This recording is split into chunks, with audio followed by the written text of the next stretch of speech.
পিতা ইব্রাহিম আলাইহিমুস সালাম আল্লাহকে ডেকে ডেকে বললেন, রব্বি লা তুখজিনি ইয়াওমা ইউবাসুন। আল্লাহ, হাসরের ময়দানে আমাকে বেইজ্জতি করবেন না, আমাকে অপমানিত করবেন না, আমাকে লাঞ্ছিত করবেন না। আর আমার নবীকে আমার আল্লাহ বলেন, হুজুর শোনেন, আপনাকে ইব্রাহিমের মতো চাইতে হবে না যে হাসরের ময়দানে আমাকে সম্মানিত করেন।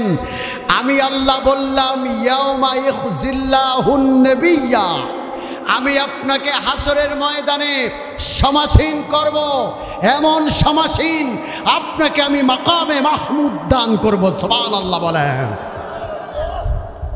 আমার নবীকে কেমন ইজ্জত দিলেন আল্লাহ।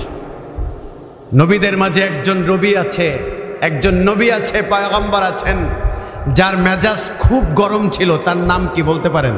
পয়গম্বর মূসা আলাইহিমুস সালাম আল্লাহকে ডেকে ডেকে বললেন, মালিক রব্বি আরনি, আপনাকে আমি একটু দেখতে চাই। আল্লাহ বললেন, লাং তারানি, আমাকে দেখা যায় না। না, সে আল্লাহকে দেখবেই দেখবে। বারবার বলছেন, আল্লাহ আপনাকে দেখতে চাই, দেখতে চাই, দেখতে চাই। আল্লাহ বলছেন, লাং তারানি, আমাকে দেখা যায় না। তার আবদারটা যখন লিমিট ক্রস হয়ে গেছে, আল্লাহ বললেন, তুরে সাইনা, চলে যাও তুর পাহাড়ে।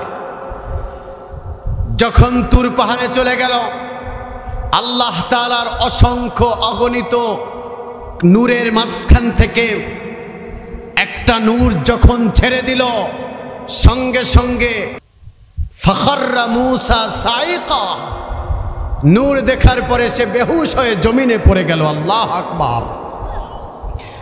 আর আমার রাসূলকে আল্লাহ ডেকে ডেকে বললেন, হাবিব, মুসার মতো আপনাকে চাইতে হবে না, মুসার মতো আপনাকে বলতে হবে না, আপনার আবদার করতে হবে না। আমি আল্লাহ বলে দিলাম, আপনাকে মেরাজ ঘটায়া আমার কাছে নিয়ে আসবো, আর আমরা মুলাকাত করবো। সুবহানাল্লাহ বলেন।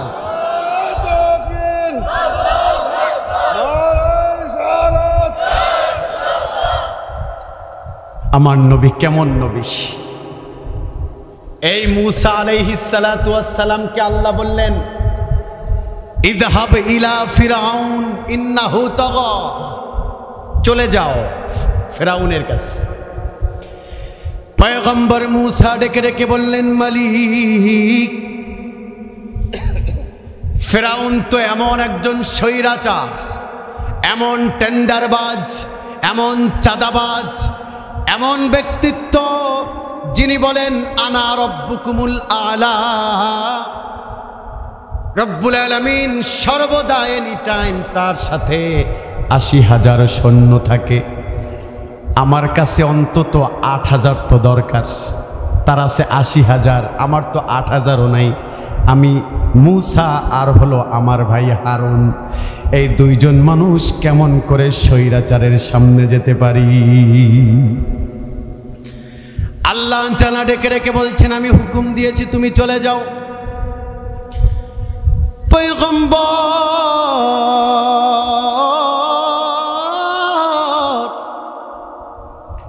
আল্লাহর কাছে দুইটা হাত তুলে বলেন, মালিক, আমাকে যেতে বলেছেন, আমি যাব,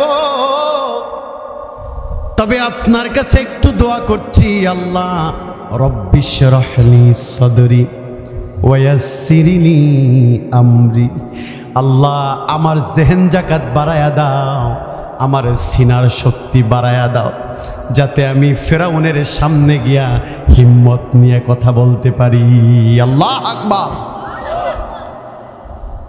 কারণ স্বৈরাচার যারা, ফ্যাসিস্ট বাত লালন করে যারা, তাদের কাছে কোনো ধর্ম নাই, যখন তখন মানুষকে আক্রমণ করতে পারে। ঠিক কিনা বলেন?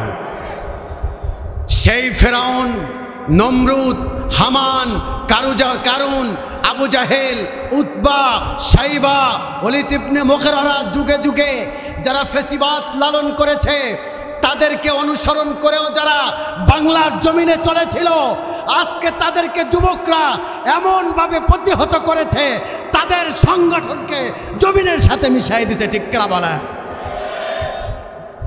সম্মানিত হাজিরিন, সম্মানিত উপস্থিতি, এ কারণে যারা স্বৈরাচারী করে তাদের সমাজে টিকে থাকা বড় কঠিন, ঠিক কিনা বলেন? ফেরাউন তিনি নিজে বলেছেন, আনা রব্বুকুমুল আলা, আমি হলাম রব, আমি হলাম খোদা। ও কি খোদা নাকি হুদা? কথা কয় না, খোদা নাকি হুদা? হুদা। আরে আল্লাহ তাআলার কাছে দোয়া করলেন যে আল্লাহ তুমি আমার জেহেন জাকাত বাড়ায় দাও, লিসান খুলে দাও, আমার সিনার শক্তি বাড়ায় দাও। এ যুবক তোমাদেরকে বলতে চাই, আর আমার রাসূলকে আল্লাহ তাআলা বলেছেন, হাবিব আপনাকে মুসার মতো দোয়া করা লাগবে না, আপনার বলতে হবে না যে আমার সিনার শক্তি বাড়ায় দেন।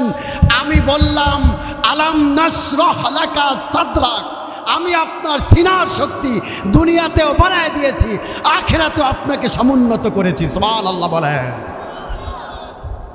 সম্মানিত হাজিরিন, আমার নবীর সম্মান আছে না নাই? সাউন্ড কমে গেলে কোনো আছে না নাই? আমার নবীর মর্যাদা আছে না নাই? স্পষ্ট কথা, যে যত নবীর সম্মানকে উঁচু করবে, যে যত নবীর আজমতকে উঁচু করবে, আল্লাহ পাক তার আজমতকে বাড়ায় দিবে। সুবহানাল্লাহ বলেন। ইয়া নবী